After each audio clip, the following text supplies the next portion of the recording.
कि मैं mister M K Bhat, Lok Janshakti Party state president migrant cell गोडनिक छुस बह कशुर। सबसे पहले मैं एक कश्मीरी हूँ। 90 में हम यहाँ से मतलब चले गए थे।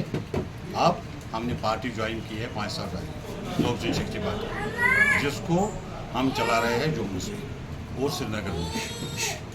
जो भी यहाँ पर प्रॉब्लम हमने देखी, हम 5 दिन से 6 दिन से यहाँ पर हर डिस्ट्रिक्ट में चले गए। बहुत प्रॉब्लम है यहाँ पर लोगों की। एक तो बिजली की बिल की वजह से, और दूसरा बेरोजगारी। जो लड़के बहुत ही बेरोजगार है वो ड्रग की तरफ जा रहे हैं। तो आपके माध्यम से गवर्नमेंट ऑफ इंडिया और गवर्नर महोदय से रिक्वेस्ट करूंगा कि वो इन चीज़ों की तरफ ज़्यादा ख्याल दे। जो यहाँ बिजली की बिल है वो कि इनको माफ़ किया जाए, और दूसरा कि इनकी जो जो प्रॉब्लम्स है, यूथ की जो प्रॉब्लम्स है, हम अपने चिराग साहब को भी रिक्वेस्ट करते हैं कि वो as soon as possible Srinagar आ जाए।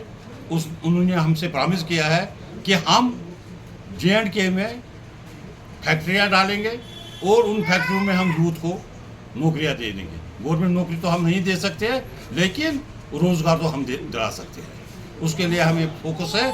हमारा मतलब वाजपेयी जी मतलब प्रेसिडेंट साहब, वाइस प्रेसिडेंट साहब यहाँ 20 तारीख को आ रहे हैं, तो वो प्रेस के माध्यम से यहाँ पर हर एक चीज़ डिक्लेयर करेंगे। तो उसके बाद वाजपेयी जी यहाँ पर आ रहे हैं, तो वो ऑन स्पॉट यहाँ पर मतलब प्रॉमिस पूरा करेंगे। हमने हमारा एनडीए के साथ कोलैबोरेशन थे, लेकिन पिछले इलेक्शन में, पार्लियामेंट इलेक्शन में कि बीजेपी ने यहाँ पर कोई कैंडिडेट नहीं होता है, तो हमें ये पूरा पता था कि उनको यहाँ पर मतलब कैंडिडेट उतारना है।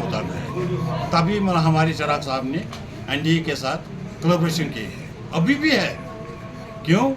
मोदी साहब हमारे चिराग साहब को बोलता है ये हनुमान है, और उनने ये भी बोला है, जब उन्होंने 5 सीटें जीती है, उन्होंने ये भी बोला है कि अगर मुझे 35 सीटें दिए होते तो मैं 35 के 35 सीटें जीत लेता। तो इससे पहले फिर एक बार मैं गवर्नर महोदय से ये रिक्वेस्ट करता हूँ कि यहाँ जितने भी बेरोजगार है उनको किसी न किसी तरीके से एडजस्ट किया जाए। यहाँ पर जो है वो गवर्नर राज है।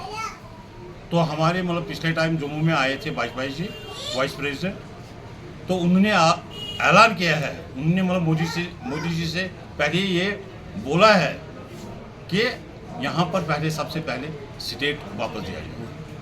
ये पहला हमारा इनिशिएटिव है कि मतलब उनको यहाँ आने के बाद ही वो यहाँ ऐलान करेंगे कि हमने उनको ये बोला है कि यहाँ जो स्टेट थी पहले स्टेट मतलब ये कहीं नहीं होता है कि स्टेट के बाद यूटी बनाया जाए।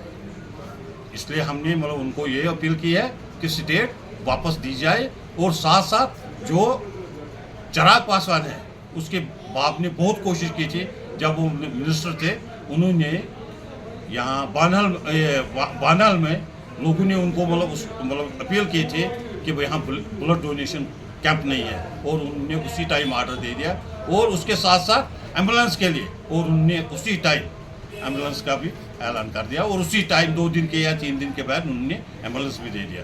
और यहाँ पुलवामा में उन्होंने यहाँ स्टील प्लांट लगाया था, लेकिन बदकिस्मती से क्या वो थोड़ा यहाँ के जो मेंबर्स थे उन्होंने उसको चलने नहीं दिया। तो इसलिए फिर से हम चिराग साहब को, जो मंत्री भी है और पार्लियामेंट मेंबर भी है, तो हम उससे भी रिक्वेस्ट करते हैं कि वो जो कि उसने ये प्रॉमिस किया है हमसे कि J&K में वो फैक्ट्रियाँ लगाएंगे ताकि यूथ को रोजगार दिया। और हम अपने चिराग साहब से भी रिक्वेस्ट करेंगे कि वो मोदी जी को ये कहे कि जो यहाँ पर जितने भी मतलब लोग लड़के अरेस्ट किए हैं PSO के तहत, उनको मतलब अब वो एक बार तो माफ़ किया जाए, उनको छोड़ा जाए। हमारे जो स्टेट की बॉडी है, खासकर जम्मू से हमारे स्टेट प्रेसिडेंट साहब हैं, बनावटी से हमारे जो पंडित जी हैं, ये पंडित जी, ये जम्मू की पूरी टीम आई थी कश्मीर में ये देखने के लिए थी यहाँ की पॉलिटिकल तैयारी कहाँ पे, कितना हम इस पॉलिटिकल सिनेरियो में आगे बढ़े हैं, लोक जनशक्ति पार्टी की तैयारियां क्या हैं ग्राउंड लेवल पे, चाहे वो सरपंच पंचायत इलेक्शंस हो, चाहे वो भी असेंबली इलेक्शंस हो, इन सब की तैयारियां कितनी हैं हमारी। तो हमने तकरीबन मुझे लगता है हर एक डिस्ट्रिक्ट तकरीबन कवर किया है कश्मीर के, बहुत सारे डिस्ट्रिक्ट, कुलगाम हो, बारामूला हो, श्रीनगर हो, बडगाम हो या फिर अनंतनाग हो, बहुत सारे डिस्ट्रिक्ट में हमने प्रोग्राम्स करे हैं, यूथ्स को कनेक्ट किया है, लोगों से मिले हैं, जितनी भी दिक्कतें थी, प्रॉब्लम्स थी, वो सारी इन्होंने नोट डाउन करी हुई है।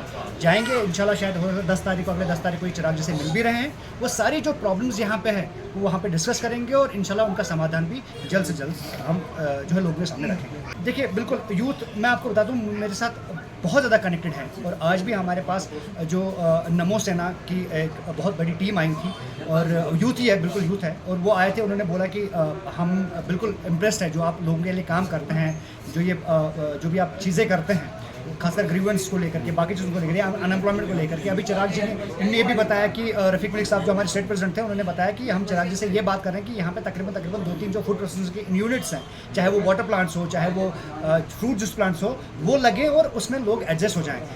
ये काम तो करेंगे, साथ में जो ड्रग जो है उसके जो एडिक्शन जो यहाँ पे जो प्रॉब्लम है, उसके लिए हम रोज़ प्रोग्राम्स करते रहते हैं, चाहे वो ऑनलाइन हो चाहे वो ऑफलाइन हो, और हम यूथ को ज़्यादा कनेक्ट करना चाहते हैं, उनको जोड़ना चाहते हैं, लोगों के काम करना चाहते हैं। सिर्फ यही है कि हम पीपल ओरिएंटेड बनना चाहते हैं, ग्राउंड लेवल पे, चाहे सरपंच हो, चाहे बीडीसी डीडीसी हो, इस लेवल से काम करना चाहते हैं। हमने एमपी इलेक्शंस में इसलिए बंदा नहीं उतारा क्योंकि एनडीए ने थोड़ा सा वो धोखा मिला हमें कि लास्ट तक उठाएंगे शायद बीजेपी, लेकिन तब भी हम उठाते हैं अपनी पार्टी से, पर लेकिन हम एक हायर लेवल पे स्ट्रेट अवे नहीं जाना चाहते। हम छोटे छोटे ग्रुप्स में चाहते हैं कि छोटे छोटे ग्रुप जो है उनको हम कैटर करें, उनकी प्रॉब्लम को सॉल्व करें, तब जाकर के वो हमें आगे बढ़ने का मौका दे सकते हैं। तो बिल्कुल ग्रीवेंसेस हमारे प्रोग्राम को कंटिन्यू है, बट अभी हम कुछ अपने ऑफिशियल दौरे पे थे, गुजरात, अमृतसर और दिल्ली में। अभी चिराग पासवान जी जो उनसे मिले हैं अभी रिसेंटली, तो वहाँ पे थे, इस वजह से 10-15 दिन हम उससे आउट ऑफ टच रहे, बट येस मंडे से इंशाल्लाह हम ग्रीवेंसेस